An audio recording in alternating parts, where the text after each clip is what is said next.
दिलंय, तुम्हा आम्हाला किती सुंदर देवानं बनवलंय. हेच नाक जर पाठीमागं असतं तर बघा ना, कल्पना करून किती सुंदर बनवले देवानं. नाक हेच, हे मुख जर आपल्या पाठीमागं असतं इथं कपाळाला, तर आपल्याला इथं असं डोळ्यानं बघावं लागलं असतं, असं जेवावं लागलं असतं. खरंय खोटं? देवानं एवढं सुंदर नाकच दिलं नसतं तर माणूस कसा दिसला असता? नाकच नसतो माणसाला तर मग कसं जमलं असतं? नाक आहे माणसाला चांगलं सुंदर. कुणी बी बघा, कुणी असू द्या, ज्याला नाक आहे, धारधार नाक आहे. नाक कसं असावं? धारधार असावं. कसं असावं मावशी? नाक धारधार असावं, पण नाकाला धार नसावी, है की नाही? नाक धारधार असावं माणसाचं. नाही तो भोला भला मोठा शेंडा आहे नाकाला, 12 महिने पावसाळा आहे, जमन का? जमणार नाही, ते गोड दिसणार नाही. भलेही बाई नाकाचा शेंडा भरपूर आहे तुला, मात्र धारच आहे नाकाला, बरोबर दिसणार. एक वेळेस मग असं मशीन पाय दिलेलं असं, पण स्वच्छ असा, चांगला असा, धारधार नाक असावं, पण नाकाला धार नसावी. ह्या गोष्टीची एका माणसाला फार किळस होती, एका माणसाला बरं का. मग त्याला त्याची किळस होती. त्याला वाटायचं माझ्या जीवनामध्ये अशी घाणेरडी माणसं कधी येऊ नये, आणि त्याच्यामुळेच त्यांनी लग्न केलं नाही. ते म्हणायचं बाई मला पत्नी जर असली भेटली तर आपल्याला काही नको बाबा, हे जमणार नाही. ते काय करायचं, त्याला वाटायचं जर आपण सासू व्यवस्थित पाहिलं, जशी सासू असते तशी त्याची, म्हणजेच जशी आई असते तशी मुलगी असते. मग तो पाहत असताना त्याला वाटायचं पत्नी पण तशी नको, तिची आई पण तशी नको, सगळ्या स्वच्छ असाव्या. मग घरचे म्हणले बाबा किती दिवस असा राहतो, कर आता लग्न. भरपूर स्थळं पाहिली त्यांनी, भरपूर लोकांना पाहिलं, भरपूर मुली पाहिल्या, पण त्याला पटत नसायचं. कधी कधी मुलगी पटली तर सासूच तसली असायची. अरे बाबा असू दे बाबा, कसलं बी कर लग्न. कसं बस जास्त जबरदस्ती झाली, लग्न झालं, मात्र जे पाहिजे नव्हतं तेच पुढे येऊन उभं राहिलं. काही दिवसांनी कळलं की सासूबाई सुद्धा तशीच आहे. म्हणजे कशी? जिचा 12 महिने पावसाळा आहे नाकाला, 12 महिने अवघड आहे म्हणले, म्हणून ते कधी जेवायलाच जात नव्हतं तिकडे. नकोच बाबा आपल्याला, घर ना आपलं, आपली भाजी भाकरी बरी. पण सासूबाईला वाटलं बाई माझी लेकरू जेव्हापासून लग्न होऊन गेलं घरी, तेव्हापासून माझ्या लेकरानं कधी जावई घरी आलाच नाही. कारण कसं असतं महिला मंडळ, तुम्ही ठेवी ना तिचा मोठी घाण आणि राखी जावयाचा मान, असं तुमचं असतं. मग तुम्हाला वाटतं बाई कधीतरी जावयानं जेवायला यावं, माझ्या लेकीनं यावं. धोंड्याचा महिना होता, म्हणली बाई आता तरी यावं लागते, तुम्हाला जमतच नाही, आता यावंच लागतंय. लगेच वाटलंस या, लगेच जा, पण पोळ्याचा स्वयंपाक खाऊन जा.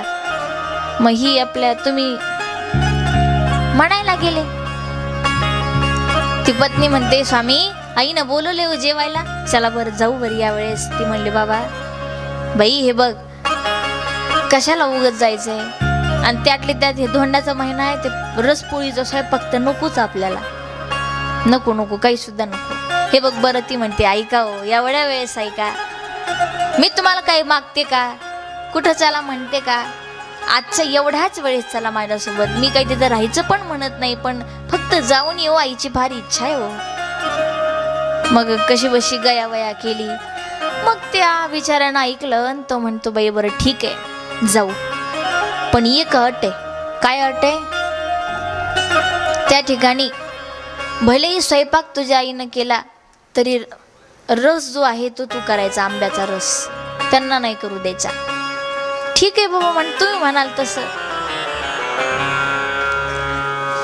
बर तुम्ही म्हणताल तसं. निघाले बाई. ह्या एवढा आनंद झाला. चांगली घरातली कपाटात ठेवलेली घडी घालून इस्त्री करून स्वच्छ साडी तिनं काढली. कशाला घालायला?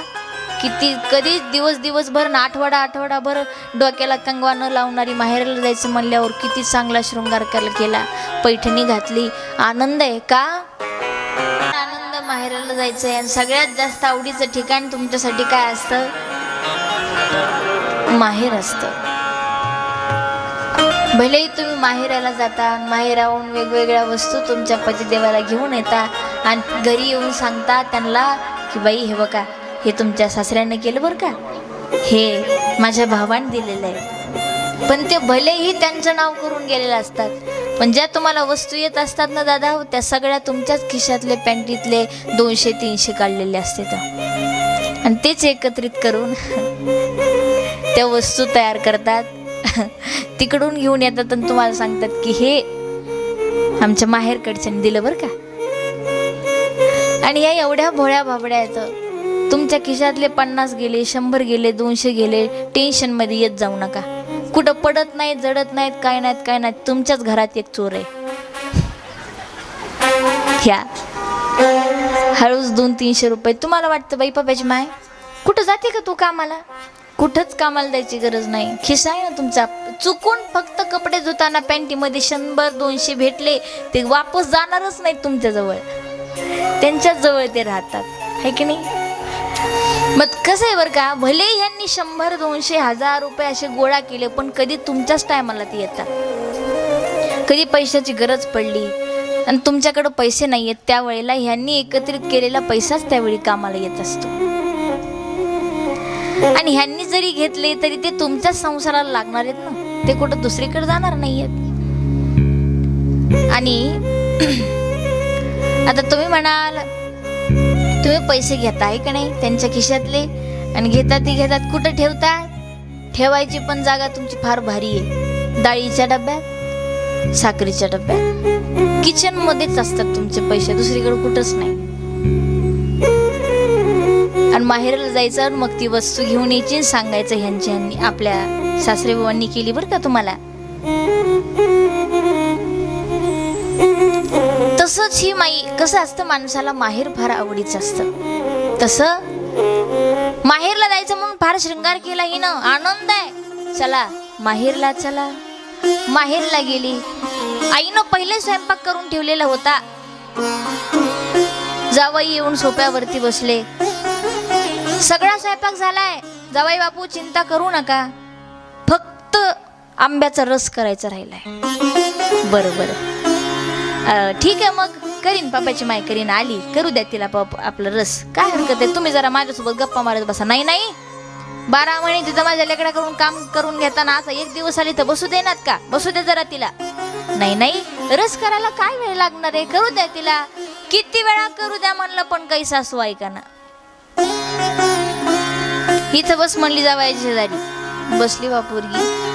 यांनी एका पातेल्यामध्ये आंबे घेऊन आल्या, पहिले स्वच्छ धुतले आंबे, आणि धुतल्यानंतर एक दुसरं रिकामं पातेलं घेतलं, आणि रिकामं पातेलं घेतलं, आणि पुन्हा ते आंबे धुतलेले, स्वच्छ धुतलेले आंबे, पुन्हा ते एक एक साल्ट काढायला लागल्या. सालवरची काढतात, पण ह्या जावयाचा जीव खालीवरी खालीवरी खालीवरी का? कारण त्याचा असं साल काढायच्या बोलत बोलत बरोबर नाकाला असा हात लावायचा आणि पुन्हा चालू करायचा. अगं बाई, धू तरी हात एकदा, धुवायचा विषयच नाही काही. साल काढतात. आता सगळ्या आंब्याची साल काढून झाली, सगळा प्रकार जावई बापू बघतायत. कारण आंब्याचा रस काढायला हॉलमध्येच येऊन बसले, आपलं जिथं जावई बापू बसले होते, सगळे बसलेले होते तिथं, येऊन बसलेली होती तिथं. आता आंब्याच्या वरचा सगळी साल काढून झाली. आता काय असते दुसरी स्टेप, त्याला अशी चुरायची असते ना पातेल्यात ठेवल्यानंतर. मग तर आता ते चुरायला चालू झालं, आणि पुन्हा बोलता, जावई बापू बरं आहे का आता, बरं आहे का म्हणायची, आणि नाकाला हात लावून पुन्हा एकदा त्याचा तोच हात घालायचा. आता जावई बापू म्हणतात, कसं सांगू तुम्हाला कसं आहे म्हणून. बरं बरं बरं, मग पुन्हा चालू ठेवायला. बरं बरं, जावई बापू यावर्षी शेतात काय लावलं, घरी बरे आहे सगळं, हे काही त्रास देत नाही ना? नाही नाही, चांगले चांगले सगळं, काही असलं तर सांगा. पुन्हा त्यातच चालू. बोलता बोलता बोलता बोलता आंबे चुरता चुरता ती आंब्याची जे धार असती वरची, ती एकदमच धार नाकात गेली आणि एकदमच सर्दी झालेली होती. ती म्हणलं ना, 12 महिने काही दमच नव्हता. आंब्याची आपलं चुरता चुरता गेली धार नाकात, नाकात गेली. आच्छे, शिंक आली तसंच सगळं तोफेतून गोळा टाकला आणि तो पडला कुठं? पातेल्यात पडला. ही लगेच पदर घेतला, असं केलं, झालं. कुणीच नाही बघितलं, कुणीच नाही. पुन्हा चालू केलं, पण सगळं बघितलं होतं कुणी, कारण जावयात सगळं लक्ष होतं. आता तो रस तसा आंब्याच्या रसासारखा दिसना, तो कसा दिसायला लागला तुम्ही समजून घ्या, कसा दिसायला लागला. आणि पुन्हा म्हणती थांबा आता मिक्सर मध्ये काढून येते. गा आता ते खाताना चव त्याची कशी लागन? गोड लागल का खारट लागन? आता सासूबाईन थोडा तरी जावयाचा विचार करायचा, थोडा तरी लेकीचा विचार करायचा. गेली मिक्सर मधून काढायला लागली, पुन्हा तेवढं होऊन बी अजून ताटं तयार करायला लागली. सगळ्याला बसविलं, जेवायला बसवलं. सगळं काही ताटात वाढलं, आता राहिला होता रस. सगळी जेवायला बसले तरी पुन्हा अजून त्यात तेवढी त्याच्यामध्ये सगळा रस एकत्रित होऊन तरी सुद्धा फार अट्टहासानं वाढायला लागली. घ्या व रस घ्या, चांगलं त्यामध्ये सामान टाकलेलं आहे मी, घ्या. जावई बापूची वेळ आली. जावई बापू बसलेले होते. जावई बापूला पण म्हणते, हे बघा, सगळं पोळी कमी खा हरकत नाही, भात कमी खा हरकत नाही, कोरवड्या कमी खा हरकत नाही, पण रस मात्र दणकून प्या. हो का, लईच कष्टाने बनवला बघा. आणि एवढा गोड रस पेला माझ्या माणसाला जरा बरं वाटतं, है की नाही? मग मात्र जावयाचं जीव खालीवरी. जावई बापू रस घ्या. तेवढ्यात सासरी बुवा जवळच होते. ताट हळूच इकडं सरकलं आणि सांगितलं, हे बाबा देवा, सासरी बुवा जरा जेवण करताना जपून करीत जा. म्हणल्यात, हे बघा, सांगितलं, हे बघा सासूबाई, मला आत्ताच शुगर झाली आणि डॉक्टरने सांगितलंय साखर खायची नाही. मग आता शुगर झाली म्हणल्यावर काय म्हणता येतंय? पुन्हा सोडून दिलं. जावई बापूंना काय झालं नेमकं?